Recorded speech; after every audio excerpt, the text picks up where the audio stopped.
عمران خان کا معاشی ترقی کے لیے 10 نکاتی ایجنڈے کا اعلان۔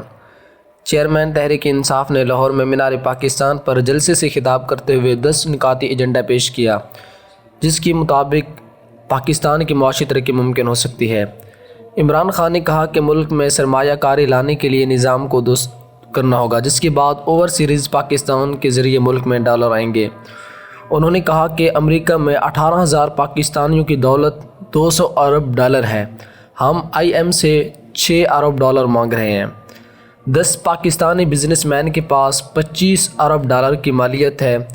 اس ملک سے دبئی میں چند برسوں میں پاکستانیوں نے 10.4 ارب ڈالر کی پراپرٹی لی ہے۔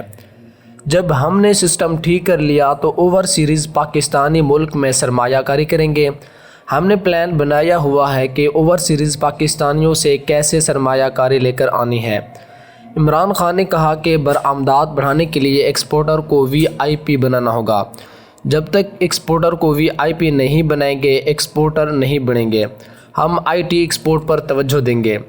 تیسرا، سیاست اور معدنیات پر توجہ دیں گے اور میڈیم انڈسٹری بڑھانے پر کام کریں گے۔ انہوں نے کہا کہ ہم نے زراعت کی پیداوار بڑھانی ہے، ہم نے چین سے بات کر لی تھی، اس کا منصوبہ بنا ہوا ہے۔ عمران خان نے کہا کہ پی آئی اے ریلوے میں اصلاحات کرنی ہے۔ ان کا کہنا تھا کہ ہم نے ٹیکس زیادہ اکٹھا کرنا ہے۔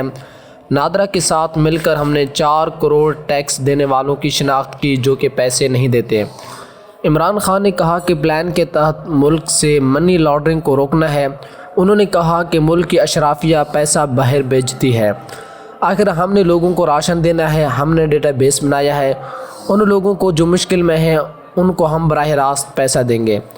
نوجوانوں کو کاروبار کے لیے سود کے بغیر قرض دیں گے۔ گھر بنانے کے لیے پہلی دفعہ سستے سود پر قرض دیے تھے، اس کو پھر سے شروع کریں گے۔ کچی آبادیاں بہت ہو گئی ہیں، ہم نے پروگرام بنایا تھا کہ سب کچی آبادیوں میں جدید سہولیات دیں گے جہاں ان کے اپنے گھر ہوں گے۔ عمران خان نے کہا کہ کسی کے پاس ملک کو ٹھیک کرنے کا پلان نہیں، اس صورتحال سے نکلنے کا صرف آسان طریقہ الیکشن ہے۔ عمران خان نے سوال کیا کہ مجھے کوئی بتائے کہ الیکشن ملتوی کرنے سے کیا ملک ٹھیک ہو جائے گا؟ ملک میں اب جو جنگل کا قانون ہے جو انہوں نے الیکشن ملتوی کیا، جب عین کہتا ہے کہ 90 دن میں الیکشن ہوگا تو سپریم کورٹ کہتی ہے تو کس طرح الیکشن کمیشن نے کہا کہ اکتوبر میں الیکشن ہوگا؟ الیکشن کمیشن بتائے کہ اکتوبر میں کدھر سے پیسے آئیں گے؟ اس کا مطلب الیکشن ہوگے ہی نہیں۔